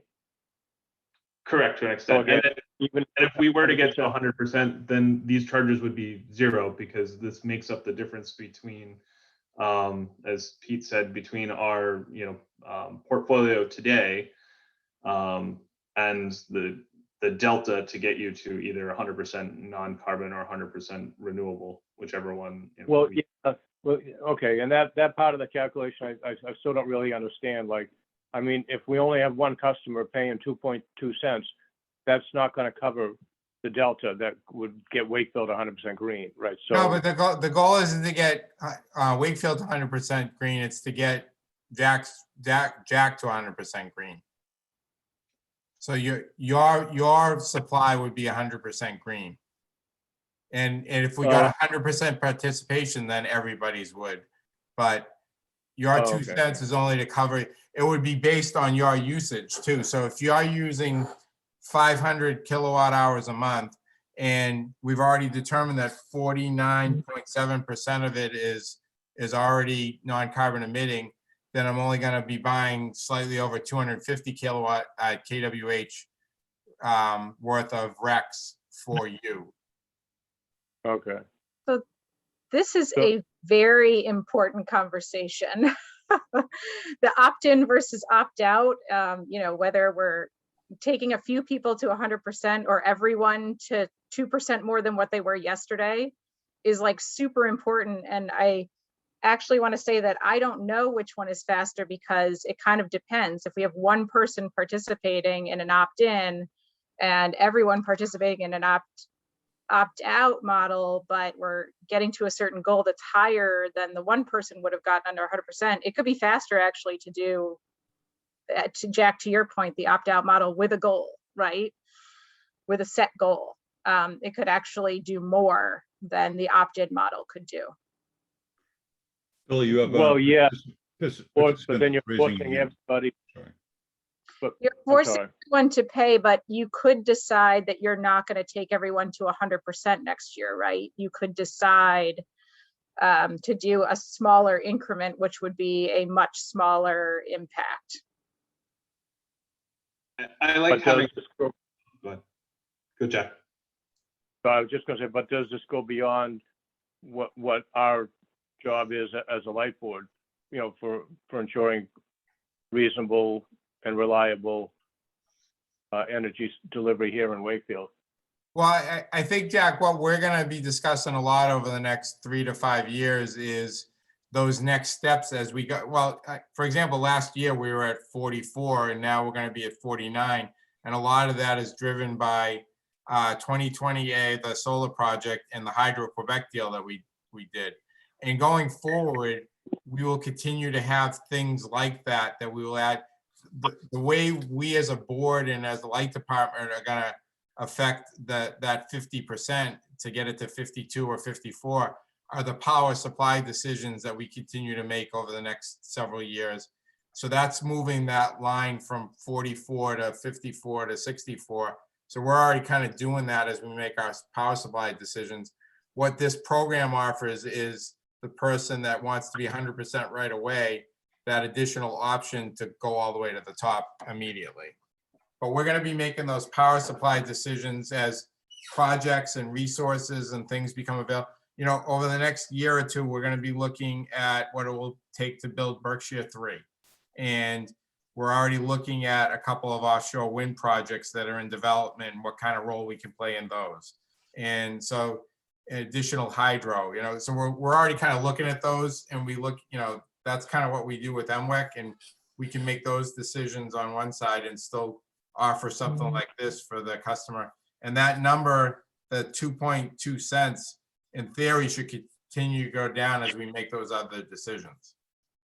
Jack, I don't see this as an either or. This is an augment and a choice for those that want to be at 100% today and want to opt into that. I don't think that takes away from our goals and strategies that we're doing at bringing our moving our supply towards non-carbon and renewables. So I think that they work in tandem, and it gives those folks a choice that want to do that today. And I do know that there are some people that will opt into this. Oh, yeah, I'm sure that people will, yeah. Okay. I didn't understand all the numbers when I first looked at them. I didn't know what the 2.21 meant, that was the premium, but now it makes sense. I just need to digest this a little bit. I personally wouldn't want to vote on this right now. I would want to see something a little bit more developed, and I want to just digest it. But I'm definitely not opposed to giving this option to people who are willing to pay an extra premium to support somebody's green development somewhere else. I guess I can't see much of a reason for opposing something like this. One question I had, I'm assuming that the prices of these RECs are not like Bitcoin, that they're pretty stable in the long term, that if they're selling in the $40, $60 range in the Northeast, that's what the price is, and they've been that way for a while. It varies. It does vary a little bit, but Mass Class 1 RECs they're definitely more expensive than Maine Class 2 RECs by a significant order of magnitude. That's why I think it gets back to Tom's question of would you buy other RECs? I think just from a local perspective, with the Mass Class 1 RECs make more sense potentially in this. We could definitely lower that price and retire Maine RECs if we wanted. There's more renewable wind and solar available up there, so there's more that's unretired RECs. So So there would be cheaper RECs that we could retire, but most of the programs here are identifying the mass class ones as the ones they're procuring and retiring. Thank you. Pete, two things. One, how does, if we do get folks taking this up, how does this impact our overall portfolio, or does that get back into the double counting? No, it would in theory drop a little bit, because obviously there's another, say 100 people added 50% of their portfolio by opting in, then there's a number of KWH that are now non-carbon emitting. So it impacts, okay, that's good to know. And then just for Jack, maybe, if you take a sample bill and, run it and show the board how, average customer opts in with this, running it one with the non-carbon and one with the renewable, just to show how that mechanic works on the bill, what the customer would see. Yeah, again, yeah, Jack, I wasn't looking for a vote tonight. I was looking for like a discussion of the concept so that we could definitely bring you back more detail if depending on how the conversation went. Yeah, no, I understand, yeah. But if it sounds at least to me that there's definitely an interest in giving you a little bit more detail. Are you okay with approaching the relatively simple concept of something like this as opposed to making it more menu driven? I mean, maybe over time, as we see interest, we could expand it to percentages of your portfolio, but it's certainly going to be easier to set it up and start it at a cleaner, simpler level. Pete, I'm all for keeping it simple. So, for the billing aspect, if it integrates well with our current billing system, and that makes sense to me. And do you have a preference of focusing it as a non-carbon emitting portfolio, or prefer to go 100% renewable? Well, on that, I guess my question on that is how do we sell this to the people? Do we say, okay, so you can pay 2.2 cents premium, or you can pay 3.9? We're trying to decide, but what are we going to tell them that we're buying? You know what I mean? It just seems conceptually that the people who would want to opt into this would probably be willing to support renewable energy and not necessarily support the non-carbon option, which includes nuclear. So I'm wondering, what would you be buying? You'd be buying nuclear RECs versus buying wind RECs? No, we would only be buying renewable RECs, but the price is really driven by what percentage of your portfolio do you want to be renewable. In reality, your portfolio, if I bought 50%, I'm only going to buy RECs to balance it out. So you're only going to be buying renewable energy credits. However, now your portfolio is 100% non-carbon emitting, or if we call it 100% renewable, then you have to buy more, because currently we're only 10%, considered 11% renewable.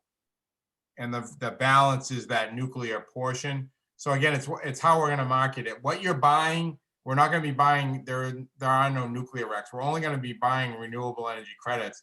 But by defining it as we are, we're able to keep the cost down a little bit, because we're really only looking to replace 50% of your portfolio versus, or your usage versus 90% of your usage. My thinking has been that, now that we've defined this for the definition of non-carbon emitting is what we're targeting for the next, for the net zero 2050 and the 50% by 30 and all that. That's all based on non-carbon emitting. It's not based on renewable, 100% renewable. There's other, and hopefully over the next 10 years, there's other resources that enter the mix that are non-carbon emitting. So for a customer that uses 500 kilowatt hours a month, which is the average National Grid uses to do bill impact analysis, the non-carbon is $10 a month. The renewable is $20 a month. Correct. So it's basically the same as this. Pretty darn close. No, so again, under that example, if we use a 500 kWh, we're already halfway there, so we only need to buy 250 kWh, right, Pete? Right. So if you take 250, multiply it by 0.02123. Yeah. That's $5.30 a month. Oh, is that what the bill impact would be? Yep. Oh, okay. Thank you very much. That's Based helpful. on that, and then like double that, like $10 a month or something for, If you want it to be 100% renewable. Yeah. 5 and 10. Okay. Yep. Now I understand. The reality is our average customer is probably closer to 750, so those numbers 750. would go up by a third, but yeah, Do you use 750 for bill impact analyses? typically, yeah. Okay. that's That's what we helpful. do. Yeah. So you got like $7 and I don't know, 15, right? Yeah. I would, I'm kind of torn, you know, I would think you would have more uptick of people with the lower rate, but I think it becomes harder to, you know, to Jack's point, explain between non-carbon versus renewable and what make up those portfolio from a marketing standpoint. Whereas marketing, I think everyone, you know, when you say make your power 100% renewable, is just a much easier thing to market and digest. My only fear was that at double the cost, it might reduce the number of. Yeah, correct. Yeah.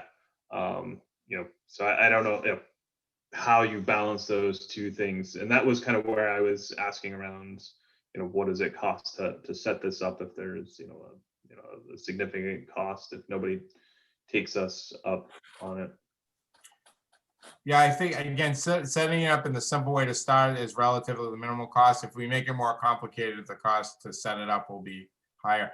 Let us play with some ways that we would market it, and see if we can get some words that would make sense and try to, you know, make it something that people would understand. I guess if you could show us the difference between the way existing programs are talking about it, I think that would be helpful.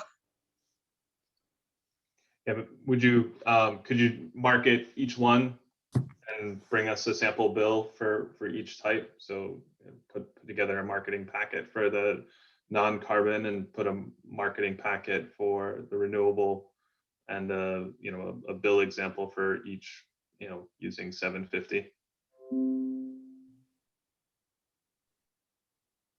Fair enough.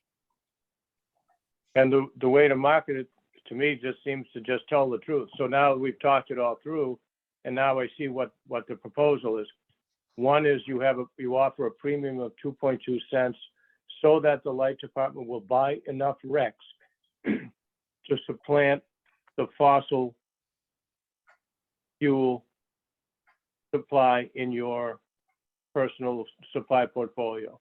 Or the other option is you pay 3.9 cents and the light department will buy enough RECs to supplant both the fossil and nuclear. Yep, I think you got it. Yep. So, I mean, it just makes sense. so in Middleborough, they're using 100% green. I don't know if you can see that. My camera's kind of, but they're saying it's 100% renewable.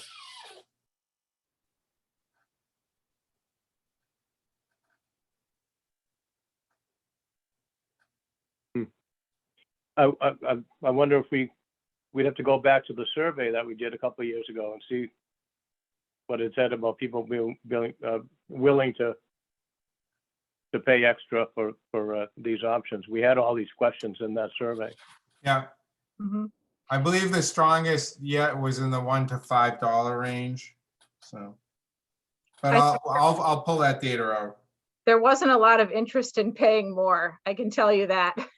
Yeah, but there was a percentage of the people that were willing to pay $1 to $5, and it was higher than a small number. I want to say it was, Julie is also a marketing person, so I would be interested in her thoughts. It is going to be an interesting dilemma. Yeah. Well, yeah, that's good. So I'd be excited, Pete, to see what you guys come up with for, something with a little bit more meat on the bones, and I guess I'd be leaning to the smaller of the two options for now, but that depends on how things evolve. so here's how Mansfield's marketing it. They're saying, go Rio and help support local energy projects, local renewable energy projects. So that would not be a misstatement if we did it that way, because what you're saying is the increment that you're paying is supporting the renewable energy projects, and that would 100% be true, because we're buying RECs that are from renewable energy projects. It would just, so they're focused on that side of it. They're not focused on the customer portfolio side. So they I mean- call the program Go Rio. Yeah, that's just a slogan, help support renewable energy Yep. locally. But then when you go to sell it and explain it, then that's what I was saying, one option is we buy RECs to supplant your fossil, or we buy the RECs to supplant both fossil and nuclear. So that makes sense, so they know what you're talking about. Mhm. But the other thing too is that I'm thinking about, what is the value of the RECs? So if we're supporting development of renewable energy in Massachusetts, how dirty is the energy that's being avoided, versus if we're supporting RECs in Maine, how dirty is the energy that we will be avoiding up in Maine? If the whole idea is to eliminate greenhouse gas emissions, then who cares if it's local or if it's in Maine? Well, the interesting point is that some of the most abundant renewable energy resources in Maine, and also some of the still dirtiest remaining power plants, are still in Maine. Mhm. Yeah, that's what I'm thinking.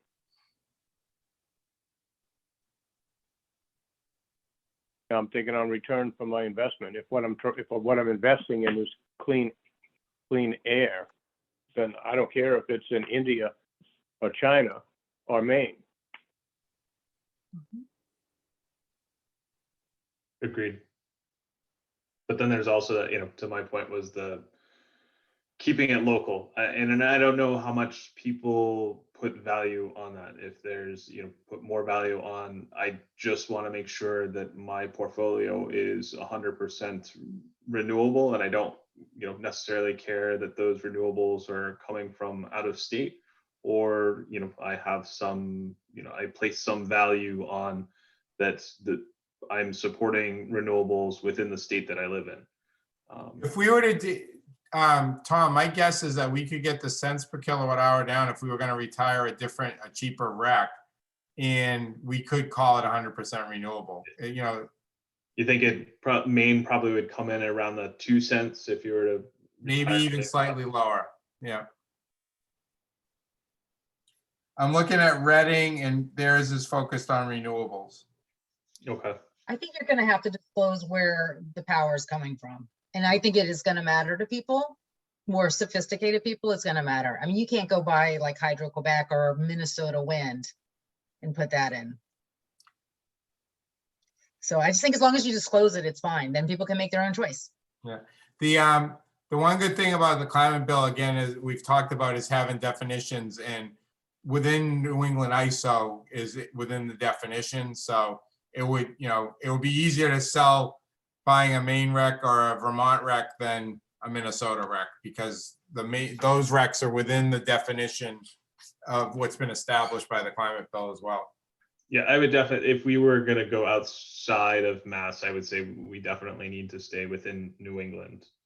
Yeah, we wouldn't really have Yeah. much choice, but actually, in theory, you could go to Texas and there's cents on the dollar, but the true definition of what we've adopted with that climate bill was that it's within New England ISO. So Gotcha. It only makes sense. Mhm. All right, well, I mean, I personally look forward to seeing the proposals and seeing what, you know, those kind of marketing packets look like. Okay. Are we ready to move on to board reorg? Sure. Okay.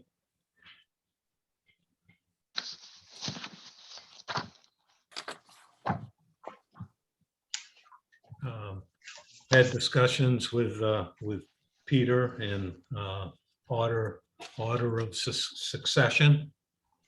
And it would be Tom Betcher moving to chair. And Elton Prifty would be filling in Ken Chase's slot and moving to the secretary position. It's my assumption that we vote on this. Is that correct? Yes. Yes, let me just give a little, very, very brief, just kind of a context.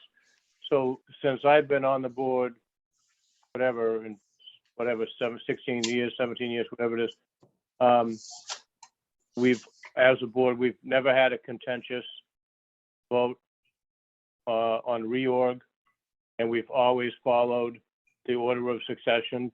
And the only exception to that rule was when Mike Giannatasio was on the board. He didn't want to be secretary or chairman.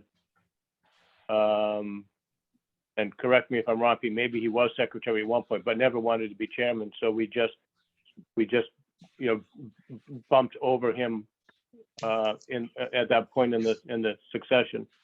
That's And correct. so, He was willing to be secretary, but he didn't want to be chair. So when his turn came to be chair, we kind of skipped over his position. yeah, we just jumped. But other than that, we always just kept the same order of succession, and it's always been very amicable. And in that light, I would make a motion that we vote in Tom Betcher as the new chairman for the next year, and Elton Prifty, if he wishes, we could, then I make a motion to vote him in as secretary for the next year. I'll second the motion.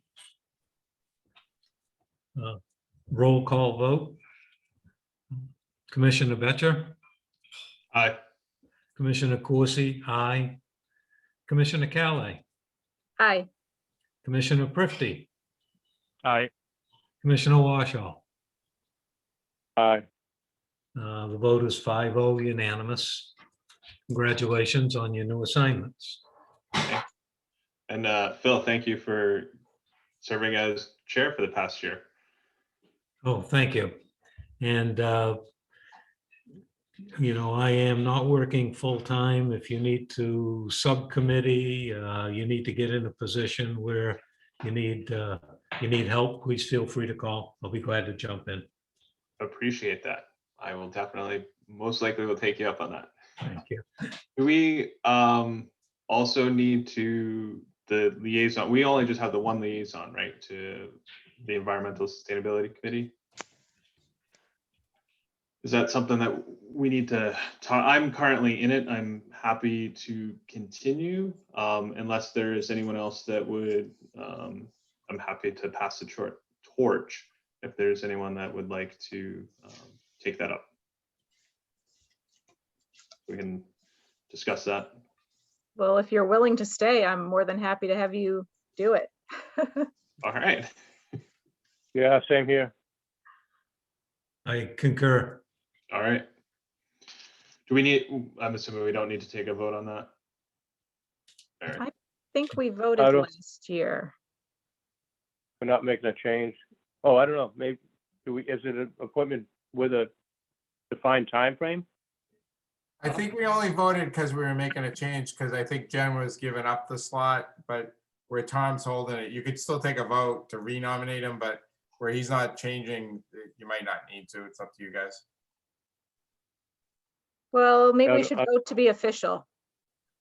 All right, so let's do a roll call vote. That's quick enough. Commissioner Betcher, Wouldn't I be doing? Yes, you would. Go ahead. I'll have someone else make the motion and then we'll. Sure. The motion before us is to continue to keep Commissioner Betcher as our liaison to the Environmental Sustainability Committee for the next 12 months. I'll second it. All right. Roll call vote. Commissioner Corsi, Aye. Commissioner Clay, Aye. Commissioner Priffy, Aye. Commissioner Walstraw, Aye. and Commissioner Betcher. Aye. Vote was 5-0, unanimous. Tom, the only other item we had that was the DPU annual report. I don't know if anybody had any questions on any of the content. This is a routine annual thing we do each year. We include it in the board package. We didn't have originally on the agenda, but it's more of an administrative thing. I just wanted to make sure nobody had any questions. I didn't have any questions. Did anyone else? No. Are these on our website? Have we been putting them on? We haven't, but we can. No reason we can't. Yeah, I think if we can, it'd be a good idea. I actually consult it all the time. I don't know if it's. So actually, it is and it isn't, because it's part of the board packet and the board packet is, but it's not out separately where somebody could easily find it. So the answer to your question is yes, but it's buried, it's buried down deep. So We can create a separate tab on the website and. Yeah, Available. yeah. Well, I'll scan the past 5 years and put them up there. Great, thanks. Appreciate that. All right.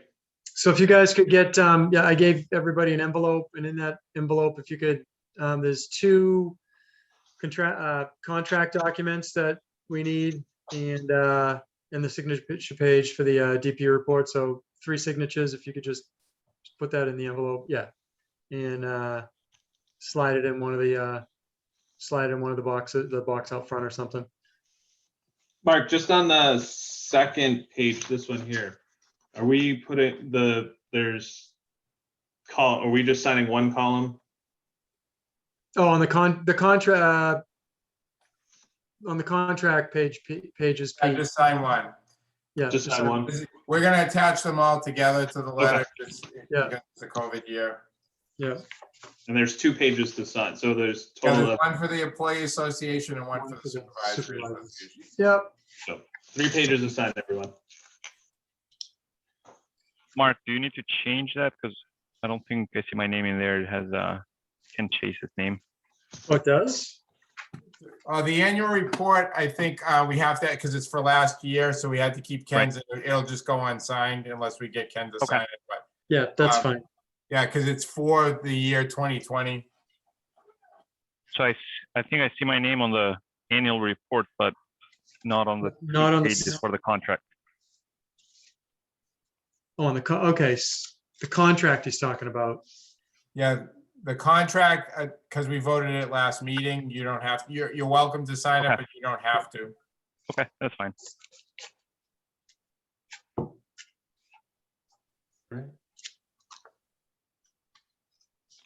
Any matters not anticipated by the chair? Anyone have anything they want to bring up?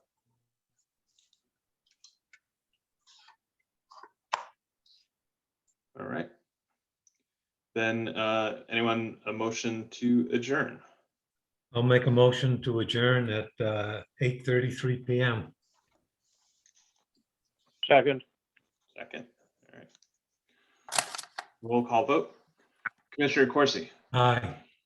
Commissioner Clay, Aye. Commissioner Prifty, Aye. Commissioner Walshaw, Aye. Commissioner Betcher, aye. All right. Thanks, everyone. Thank you. Thank you. All right. Have All right. a good Good night. evening. Have a good night. Good night. Bye now. Bye.